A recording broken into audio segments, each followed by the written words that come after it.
Okay, on this one, now what happens when an object is an object at point zero, an object is released from its circular path. Okay, so it goes flying off this way. All right. Does the object move along the straight path? No, if its velocity vector is pointing this way, and it's released right then, that's the direction it's going to go.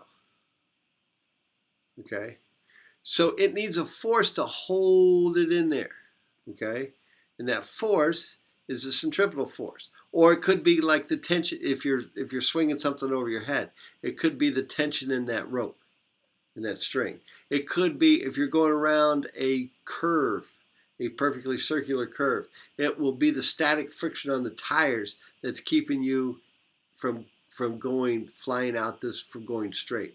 But the static friction on the tires are pointing inward. And we'll talk a little bit about bank curves. I'm just going to give you the formula so that you can see it. And it's kind of interesting, and it's what, during winter months, and why we bank like exit ramps and things like that. All right, but anyway, so what's going on here?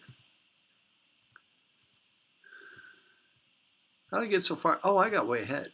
Here we go. All right, so uniform is not constant, okay, because the vector is always changing. And here they go into a big explanation. I'm sorry, I forgot. I was reviewing the slides before, so I'd be ready to kind of talk intelligently about it, but I started with the end slide. Well, that was dumb. So anyway, here we go. Now, they go through a big geometrical thing, but anyway, here is the acceleration vector.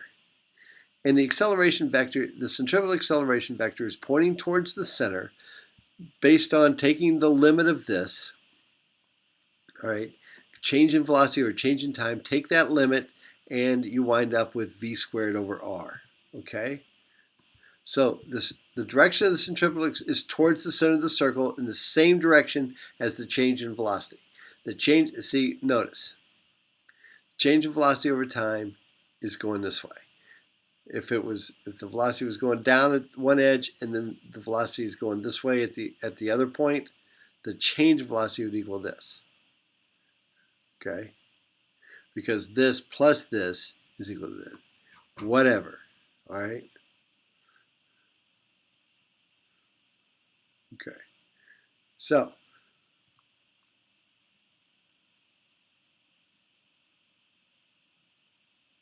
right. Whatever. I don't. So here's what they're saying. Here's the change in velocity thing. Whatever. So the big idea is this. I mean, that was hand-waving algebra and geometry for a calculus type thing. So we won't worry about it. So you just know this. The centripetal acceleration is equal to v squared. And now that's the speed. That's the meters per second speed, not the angular speed, divided by r. It's also equal to, centripetal is equal to, well, but we know that v is equal to r times omega.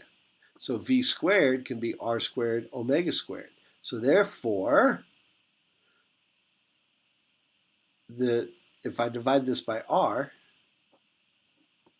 I get AC, divide that by r. So it can also be r times omega squared. You can also write it that way. Sometimes it's more convenient to do it that way. And always, always, always, the centripetal acceleration points towards the center of the circle. No matter where that object is, if it's going in uniform circular motion, what we mean is going at a constant linear speed, okay, around the track this way, then at each point where it is, it's feeling an acceleration towards the center. This is my acceleration vector. Cool stuff, right?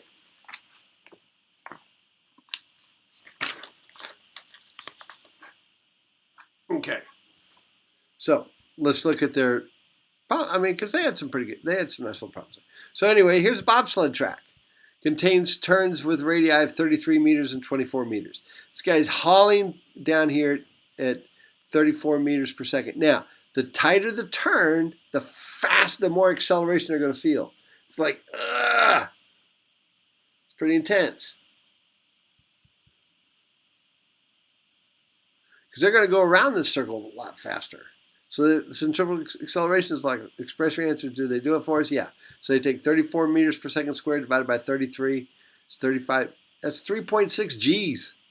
On the small circle, it's 4.9 Gs. In other words, they're dividing them by 9.8. Pretty exciting stuff, I think. Okay, now, lastly, recall Newton's law, F equals ma. Therefore, and remember, the acceleration is always in the same direction as the force. So there's a force pointing these things towards the center of the circle. So therefore, the centripetal force that something feels, mass times the acceleration, is equal to mv squared over r. M times v squared over r. All right, so here we go, real quick, just to hammer this idea home, and then we'll do one problem. Then we're done, and you're all set up. You are set up pretty good for Tuesday's class, and to get started on the homework that I assign that's due a week from today over this stuff. And today is the February 16th. So anyway, so review the bidding. The acceleration, the centripetal acceleration towards the center of the circle is equal to v squared over r, or r times omega squared, where omega is the angular speed. All right? Then the force then, the centripetal force towards the center of the circle is equal to m v squared over r, or m r omega squared. The angular speed. A classic example of this is the Finnish fling ride at Worlds of Fun, where you go in and it spins real fast and the floor drops out or lowers and you're pinned against the wall. Well, see, you're feeling a tremendous force towards the center of the, but your body is getting pulled towards the center, so your body's pulling back. That's why you feel like you're getting crushed. Right? Pretty cool. And we're also going to look at airplane, at pilots and dives and stuff like that. All right, maybe they've got a cool problem we can use. Okay, here we go. A model airplane has a mass of 9 kilograms and moves at a constant speed on a circle, constant speed, but not a constant velocity because it's always changing, that is parallel to the ground. The path of the plane and the guideline in the same horizontal plane because the weight of the plane is balanced by the lift generated by the wings. Otherwise, you cannot sling something over your head. And here, I'm going to show you what I'm doing.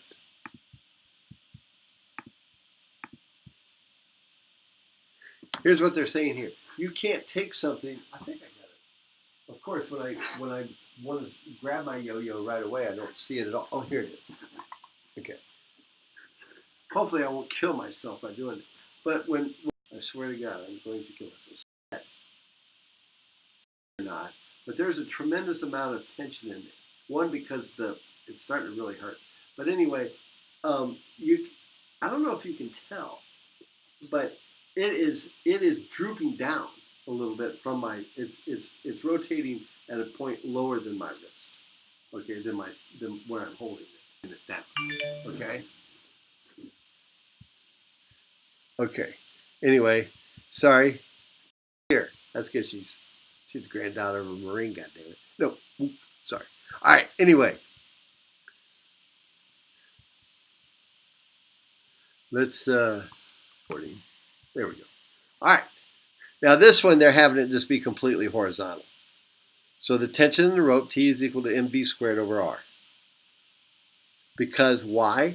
I'm going to show you right now, and then we're going to be done. Here's the deal. So it's going around in a circle. All right. The acceleration is this way. That's the only force acting on it. There's the acceleration. And here's my rope. So that's the tension. All right. And remember, the tension is also pulling this way too. For every action equal. So you're feeling this pull. Yeah, because I was feeling that thing. Boy, it was hurting when I was rotating that thing. All right. So the sum of the forces, so in this, I always like to do it this way, have the object down here. So I'd say, oh, okay, well, the sum of the forces in this case in the x direction is just equal to MA, which is just equal to the tension, MAC. So the tension, mv squared over r, that's what the tension is equal to. And notice, as r gets smaller, the tension gets bigger. As r gets bigger, the tension gets less. That's enough for today.